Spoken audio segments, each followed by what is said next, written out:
Marilah kita berselawat kepada Rasulullah sallallahu alaihi wasallam. Ya Rabbi bil Mustafa balligh maqasidana waghfir lana ma madha ya wasi'al karami. Ya Rabbi bil Mustafa balligh maqasidana waghfir lana ma madha ya wasi'al karami. Muhammadun sayyidul qawnaini wa thaqalaini wal fariqaini min urbin wa min ajami. Ya Rabbi bil Mustafa balligh maqasidana waghfir lana ma madha ya wasi'al karami. Maulaya salli wa sallim daiman abada ala habibika khairi khalqi kullihimi. Ya Rabbi bil Mustafa balligh maqasidana waghfir lana ma madha ya wasi'al karami. Huwal habibul ladzi turja syafa'atuhu likulli haulim minal ahwali muqtahimi. Ya Rabbi bil Mustafa balligh maqasidana waghfir lana ma madha wasi'al. Marilah kita lanjutkan taklim kita, pembahasan kitab Kifayatul Atqiya, sekarang halaman 38. 7, 8, 9, 10. Baris 10 dari bawah. Baris ke-10 dari bawah.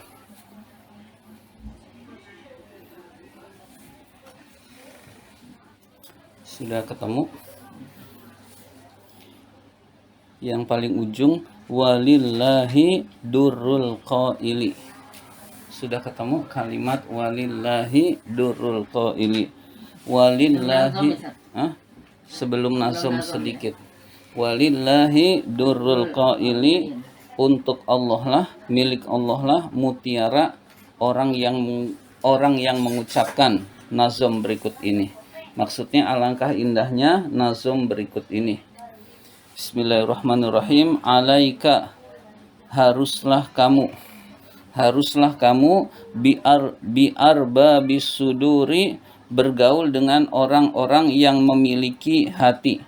Arba bisudur, orang-orang yang memiliki hati, maksudnya orang-orang yang memiliki hati yang bersih. Jadi haruslah kamu bergaulnya dengan orang-orang yang memiliki hati yang bersih. Orang yang tidak punya dendam, orang yang tidak punya iri hati, orang yang jauh dari ria, jauh dari pamer, itu namanya orang-orang yang memiliki hati yang bersih. Faman ghoda, maka barang siapa yang menjadi. Faman ghoda, maka barang siapa yang menjadi. Mudofan, bersandar. Bersandar itu maksudnya bergaul. Li arbabis suduri, kepada orang-orang yang memiliki hati bersih. Jadi bergaulnya kepada orang-orang yang memiliki hati bersih. Tasaddaro, maka akan bersih juga hatinya. Jadi maka akan bersih juga hatinya. Kita bergaul ke orang-orang yang hatinya bersih, maka yang dibicarakan itu hal-hal yang baik, hal-hal ibadah, hal-hal menuntut ilmu, hal-hal yang memikirkan kekurangan-kekurangan diri untuk diperbaiki. Lalu orang yang bergaul dengan orang yang hatinya bersih itu pasti akan ikut bersih. Beda dengan orang yang bergaul dengan orang-orang yang hatinya kotor, nanti juga akan kotor. Wa iyyaka, dan hati-hatilah kamu. Maka hati-hatilah kamu maksudnya jangan sampai kamu antardo ridho atau rela, bisuhbati naqisin, dengan bersahabat naqisin, orang yang kurang. Naqisin itu orang yang kurang, maksudnya orang yang hatinya kurang. Orang yang hatinya kurang artinya orang yang kebersihan hatinya kurang. Maksudnya orang yang hatinya kotor.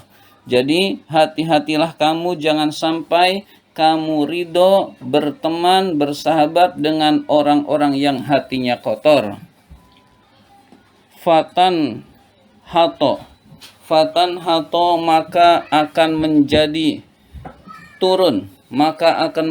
turun, qadron, derajatmu, min ulaka, dari ketinggianmu, qadron, derajatnya, min ulaka, dari ketinggianmu, watahkiro, dan menjadi hina, dan menjadi hina.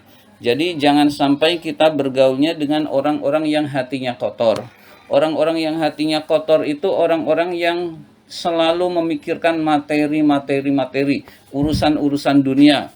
Selalu pikirannya iri kepada orang yang lebih nikmatnya dari Allah Subhanahu wa taala. Dia diberi nikmat, pengen juga. Nah, itu orang yang hatinya kotor. Orang yang hatinya bersih cukup ikut bahagia, lalu dia merasa senang. Lalu dia fokusnya pada kekurangan diri terhadap ibadah kepada Allah kok nggak nambah-nambah, ilmu agamanya kok nggak bertambah. Nah, itu orang yang hatinya bersih. Orang yang hatinya kotor, yang dipikir urusan dunia dan urusan kesalahan orang lain. Kesalahan orang lain dia jeli, dia teliti, dia bisa mengungkapkan dengan baik. Nah, kesalahan pribadinya dia sembunyikan. Itu orang yang hatinya kotor. Nah, hati-hati kita jangan sampai bergaul dengan orang yang hatinya kotor. Maka akan turun derajat ketinggianmu, derajat kamu yang mulia. Kenapa turun? Karena ikut-ikutan kotor. Pertama dia nggak sadar. Cuman dengerin doang mah nggak masalah. Lalu dengerin terus-terusan karena bersahabat terus-terusan. Lama-lama ikut ngomongin, ikut nimpalin. Lama-lama ia bersifat seperti sahabatnya, maka akan rugi dan akan menjadi hina. Maka hati-hati berteman dengan orang yang hatinya kotor. Artinya kita jauhi, cukup kenal saja. Al-i'rab tidak kita bahas. Berarti kita loncat ke nazom berikutnya. Nanti yang kurang, yang di tengah ini itu sudah ada pembahasannya. Nanti saya kasih link YouTube-nya. Bismillahirrahmanirrahim. Wal uzlatul aula idza fasadaz zaman au khofa min fitanin bidinin mubtala. Saya ulang. Wal uzlatul aula idza fasadaz zaman au khofa min fitanin bidinin mubtala. Wal uzlatu, uzlah itu atau menyendiri itu, al aula itu lebih utama. Jadi uzlah itu atau uzlah lebih mudahnya kita terjemahkan menyendiri itu, aula, al aula itu lebih utama. Idza fasadaz zaman, jika zaman telah rusak. Zaman telah rusak kapan? Ya sekarang ini zaman telah rusak. Contohnya zaman telah rusak ya, yang baik dianggap buruk, yang buruk dianggap baik. Terbanyak fitnah, banyak kebohongan-kebohongan. Nah, ini uzlah pada zaman sekarang itu lebih baik. Jadi ketika zaman telah rusak kurang lebih sekarang sudah jauh dari zaman Rasul, sudah jauh dari generasi-generasi terbaik, atau kita ini hidup di akhir zaman, maka uzlah lebih baik. Al khofa atau takut, min fitanin dari fitnah-fitnah. Jadi kapan? Ketika takut dari fitnah-fitnah. Jadi zaman sekarang zaman fitnah, zaman banyak fitnah maupun bencana-bencana.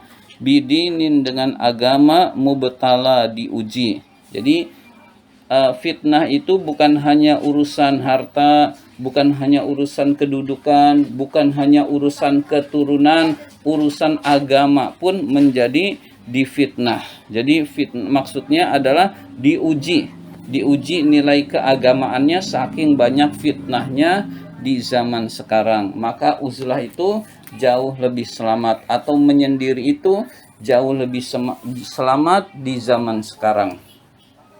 Kita lanjut ke halaman 39. Bismillahirrahmanirrahim. Yakni maksudnya adalah al-aula yang lebih utama inda fasadiz zamani ketika zaman telah rusak, wa khaufihi dan takutnya seseorang, min fitanin dari fitnah-fitnah, ta'udu yang kembali ila dini atas agama. Jadi fitnahnya bukan hanya urusan harta, bukan hanya urusan kedudukan, bukan hanya urusan keturunan.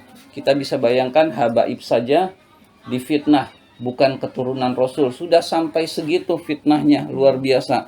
Juga terhadap urusan agama, orang dituduh kafir padahal dia beriman dan lain sebagainya. Jadi fitnahnya sudah keseluruhan sampai kepada urusan agama juga. Nah, jadi zaman telah rusak itu zaman sekarang. Al-aula yang lebih utama adalah khobarnya al-aula, al-i'tizalu beruzlah, menyendiri. Nama lain uzlah adalah i'tizal. Jadi i'tizal dengan uzlah itu sama. I'tizalu menyendiri, anin nasi dari manusia, anin nasi menjauh dari manusia. Jadi yang lebih utama ketika zaman telah rusak dan ketika banyak fitnah-fitnah, maka menyendiri dari manusia itu lebih utama. Wa qad wasofa sungguh telah mensifati, maksudnya mensifati telah menjelaskan. Siapa? Sallallahu alaihi wasallam, Nabi sallallahu alaihi wasallam. Nabi sallallahu alaihi wasallam telah menjelaskan zamanal uzlati, zamannya uzlah, waktunya menyendiri. Faqala, maka beliau bersabda. Kapan waktunya uzlah? Ini Rasul kasih tahu. Berarti uzlah itu sudah dikasih tahu oleh Rasul kapan waktunya. Rasul bersabda, "Idza ra'aitumun nasa," jika kalian melihat manusia, marojat, menganggap sepele, uhudahum, akad-akad mereka, janji-janji mereka. Jadi jika seseorang itu menganggap sepele urusan janji nggak perlu ditepati, yang penting jadi pemimpin, janji diobral sana sini, yang penting nanti naik. Nah, ketika janji sudah diremehkan, maka itu zaman telah rusak, waktunya uzlah.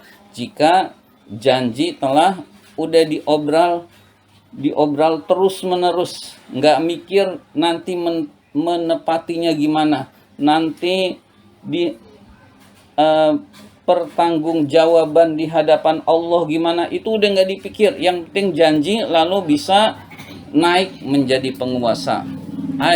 Yaitu maksudnya marojat uhudahum adalah zahabal wafa'u, telah hilang. Zahaba itu pergi, maksudnya hilang. Zahabat telah hilang, al wafa'u penepatan, biha terhadap janji telah hilang, menepati janjinya telah hilang. Nah, ini udah hampir semua calon pemimpin. Ada satu dua yang amanah.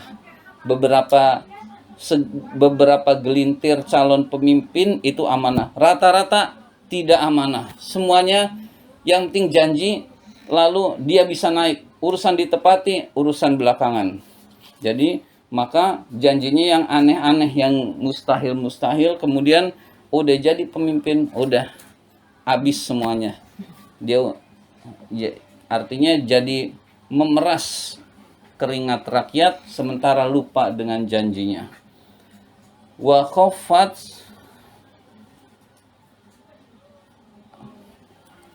kurang jelas nih. Wa khaffat amanatuhum, lemah sifat amanah mereka. Lemah punya sifat amanah. Jadi amanah itu lemah. Jadi tidak menepati janji atau berkhianat, selalu berkhianat.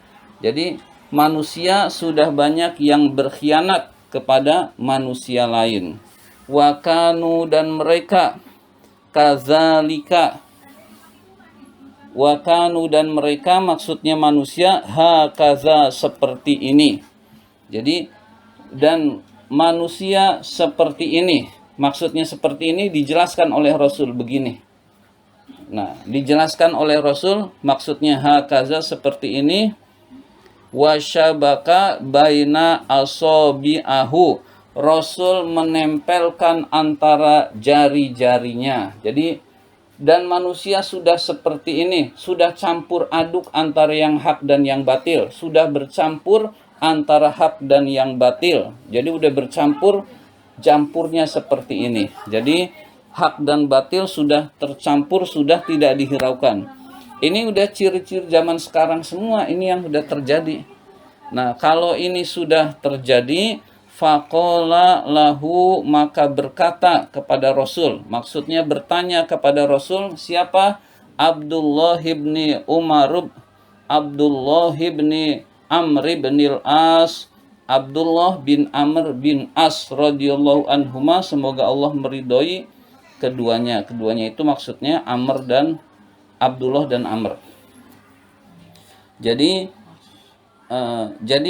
Abdullah bin Amr bin As bertanya kepada Rasul, ma asna'u inda zalika, apa yang saya lakukan jika hal itu telah terjadi, jika zaman telah rusak, amanah diabaikan, orang hanya janji lalu mengingkari, lalu banyak fitnah-fitnah, apa yang harus dilakukan? Ja'alani Allahu fida'aka, semoga Allah menjadikan aku, Amr bin As, fida'aka, tebusanmu.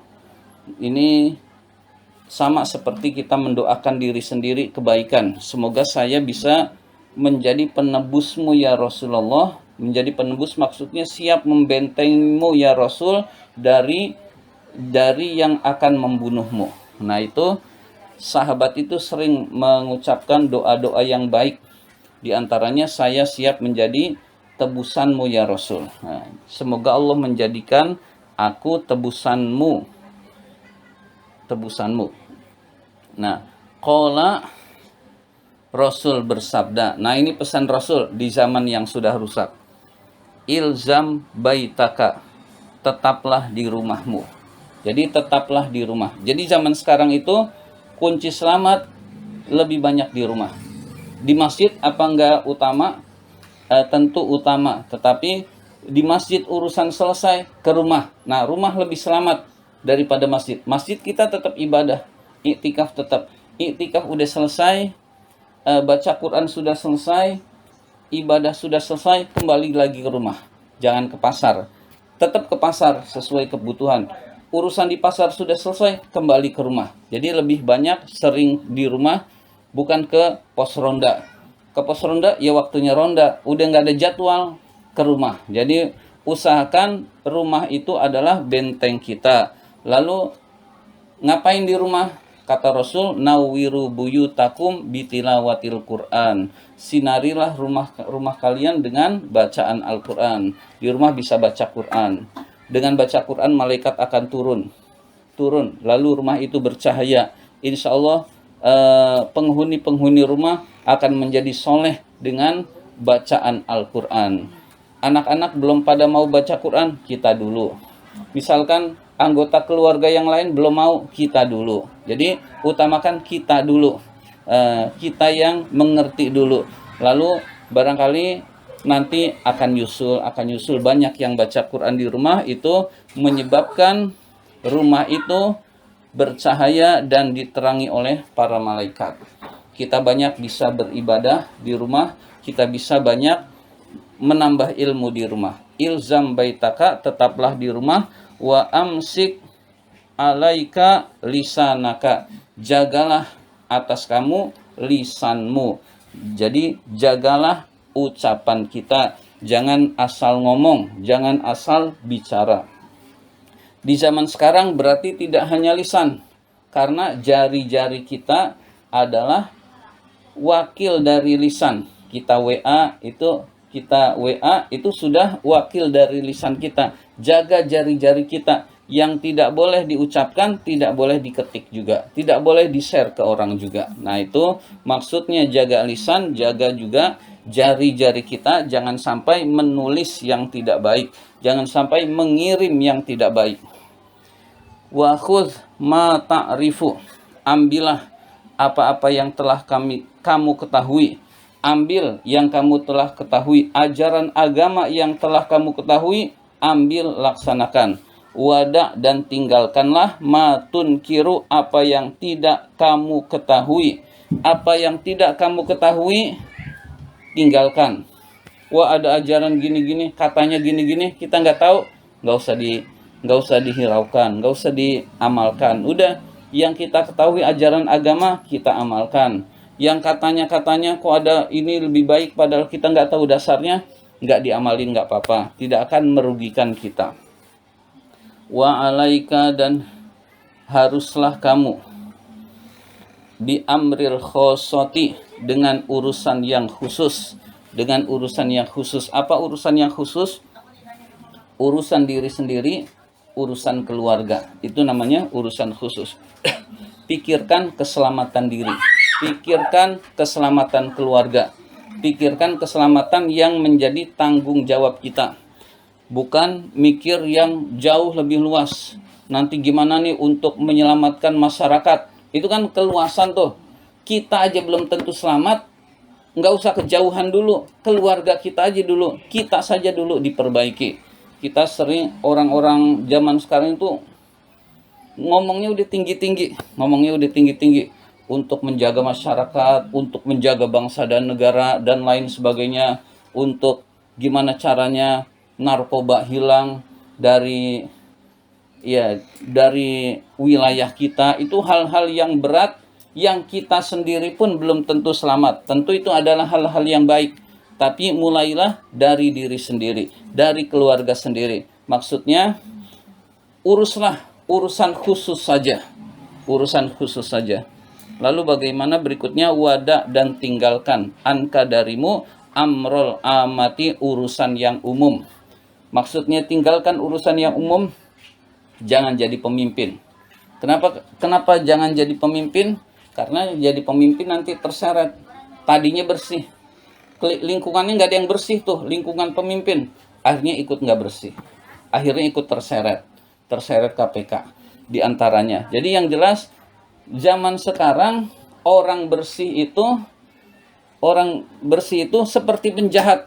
Dan kenapa demikian? Karena lingkungannya udah lingkungan penjahat semua.